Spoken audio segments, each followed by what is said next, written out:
I will never forget that storm. We set out on a small journey along the coast and ended up in the very heart of hell.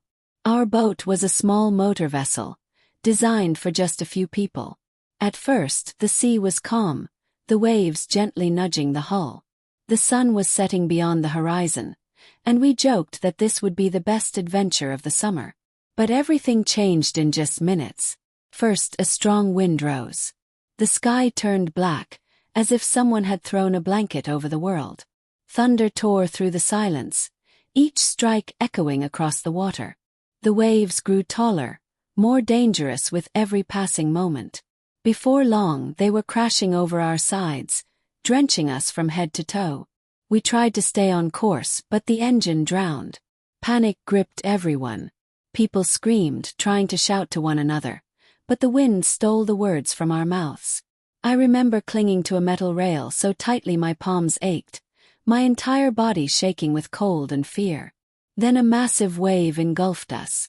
Everything around turned into a raging chaos of foam and dark water. I lost my balance and was thrown into the ocean. Salt water filled my throat. I began to choke and swallow it. In panic, I thrashed toward the surface, opening my eyes only to see darkness, with flashes of lightning far above. My ears rang, my lungs burned for air. And then, suddenly, everything dissolved into blackness. When I woke, the sun was beating down on my face. I was lying on sand. The tide swept in and out, washing over my legs. Birds circled above, their shrieks piercing my ears.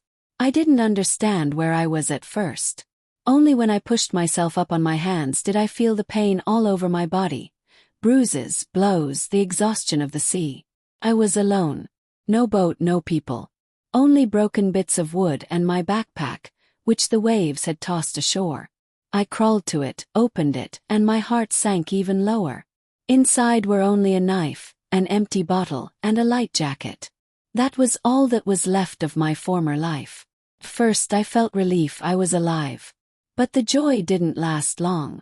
Realization struck suddenly and mercilessly. Where was I? Did anyone even know I was here? How could I get off this island? And most of all, was it truly uninhabited? I knew I had to climb higher to see the land. The jungle looked dense and hostile. The air was heavy with humidity, every breath a burden. I walked along the thickets until I found a hill with a rocky slope. It looked tall, but it was the only way to get a view. The climb was torture. The rocks were slippery, the ground crumbled under my feet, vines wrapped around branches and pulled me back. More than once, I slipped and tore my hands and knees. Sweat and dirt mixed into one. My heart pounded so hard it throbbed in my temples. But when I finally reached the top and looked down, my body froze with cold. In the valley between the trees stood a village. Dozens of huts made of bamboo and palm leaves, smoke rising from campfires.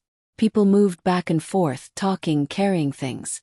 Their bodies were painted in red and black patterns. Some carried spears, others bows. Their movements were calm, confident, like those of masters of the land, unafraid of anything. I realized instantly. This was a tribe. They lived by their own laws, cut off from the world. And I was a stranger. On their land, my life was worth nothing. My heart hammered harder. I stepped back carefully, trying not to snap a twig, not to betray my presence. It seemed every rustle of leaves sounded like an explosion. Slowly I began to descend. But then I made a mistake.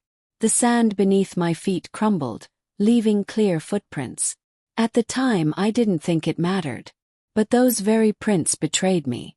Because that night, I heard the sound that still haunts me to this day. Drums. A dull, rhythmic pounding echoing through the jungle, as if the island itself had begun to beat faster. They had found my tracks, and they were coming for me. That night I couldn't sleep. The sound of drums grew louder, each beat echoing through my nerves. It wasn't singing. It wasn't music. It was a warning. They knew I was here. They were hunting me. I found a small cave near the shore. The entrance was narrow, and I barely squeezed inside. It was damp, water dripping from the stone ceiling, the air heavy with mold and salt. I sat in the farthest corner, hugging my knees, clutching the knife in my hand. I knew it meant nothing against spears and bows, but in that moment, it was the only illusion of protection I had. I listened. I heard the waves crashing, the distant cries of night birds, and between them something else. A step. The rustle of leaves. They were close. My heart pounded so loudly I was sure they could hear it.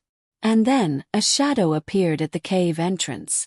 A warrior crouched, ran his hand across the ground. He was tracking. I froze, pressing my palm against my mouth to stifle my breath.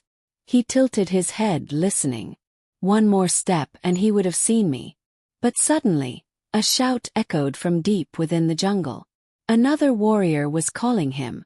The man lifted his head, paused, then slowly turned and walked away.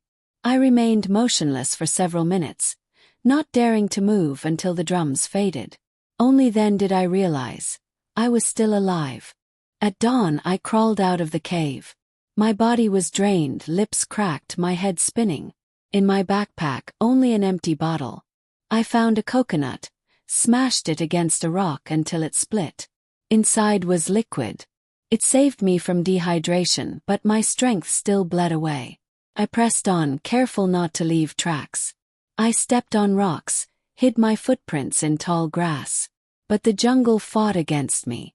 Leaves clawed at my clothes, branches scratched my skin, my feet slipped on the wet earth. I fell more than once, scraping my knees, but forced myself to rise again. By the time the sun stood high, I heard new sounds. Voices, laughter. They were close. I crouched low and froze. Through the trees I saw 3 warriors. Their faces painted, their skin marked with stripes and symbols. One carried a spear, another a bow. They laughed, pointing at the ground. My tracks. I didn't know what to do. My heart raced, my hands trembled. I stepped back, and a branch snapped beneath my foot. Silence. All 3 raised their heads. Their eyes locked on the bushes where I hid. Ran. Branches tore at my face, my feet slipped. Shouts erupted behind me. They were chasing. My lungs burned, breath ragged, heart slamming against my ribs. And a whistle. An arrow shot past, embedding itself in the trunk of a tree. I screamed and sprinted faster. Their voices thundered behind me, but they began to fade. They knew I couldn't last. They were enjoying the hunt. By sunset I collapsed to the ground. My strength was gone. I lay there, gasping, thinking only one thing. This was just the first day. Another day was waiting, and I had no idea if I would survive it. I woke from the heat. The sun was already high, burning my skin without mercy. My body ached from cuts and bruises, and hunger twisted my stomach so painfully I could barely stand. My mouth was dry, my tongue stuck to the roof. Every breath felt like fire scorching me from the inside. I forced myself up. My head spun, my legs gave way. I knew that if I didn't find water soon, I wouldn't last. I staggered through the jungle, stumbling over roots. And then I heard it, the trickle of water ahead. Small stream. I dropped to my knees and drank straight from my cupped hands. Cold water filled my mouth, spilling down my chin. It was the sweetest feeling of my life. I drank greedily, gulp after gulp, until my stomach felt heavy. In the water I saw my reflection. A filthy face, scratches, dark circles beneath my eyes. My gaze looked hollow, sunken. I barely recognized myself. But there was no time to rest. I knew they were near. And soon enough I heard a shout. Then another. The warriors were tracking me again. They could read the ground, see signs I never noticed. To them my trail was an open book. Ran. My feet slipped on wet soil, I fell, scraping my knees, then scrambled back up. Shouts rang behind me, closer and closer. They weren't giving up. They wanted to corner me. I crashed through the trees, not caring where I went. Branches tore my clothes, scratches burned on my skin. And then the jungle ended. I burst out onto an edge. Before me, only a cliff. Below, the ocean raged, waves smashing against rocks, spraying towers of white foam. Behind me torches glowed. The warriors shouted, raising their spears. I understood instantly. There was no way back. For a moment I froze, trying to breathe. My heart pounded so loud I heard it in my head. Fear locked my body. But staying meant death. And so, I stepped forward. Jump. The water hit like 1,000 needles, slamming my body. I plunged under, fighting to surface. Waves crashed over me again and again. Salt water filled my mouth. I coughed, struggled to breathe. Spears whistled down, splashing into the sea above me. I dove deeper, letting the current pull me away. My lungs burned, ears rang, vision darkened. At last I broke the surface, gasping desperately. My strength was fading fast. I thought it was the end. And then I saw it. A piece of driftwood bobbing in the waves. I clawed toward it, clung to it with all I had, pressing my cheek against the soaked wood. It was my only chance. The night was endless. Waves lifted me high, dropped me low. Wind tossed me from side to side. Salt spray stung my eyes, my skin burned raw. I was terrified of sleep. I knew if I let go, I would sink. I repeated one word to myself over and over. Endure. Endure. Just a little longer. And I endured. Dawn found me broken. My eyes were heavy, my body unresponsive, my hands cramping from the cold. I had clung to the driftwood for so many hours that my fingers were numb. I didn't know how much longer I could last. Every wave pushed me farther and farther from shore. I thought it was the end. And then I saw lights. First I thought they were hallucinations.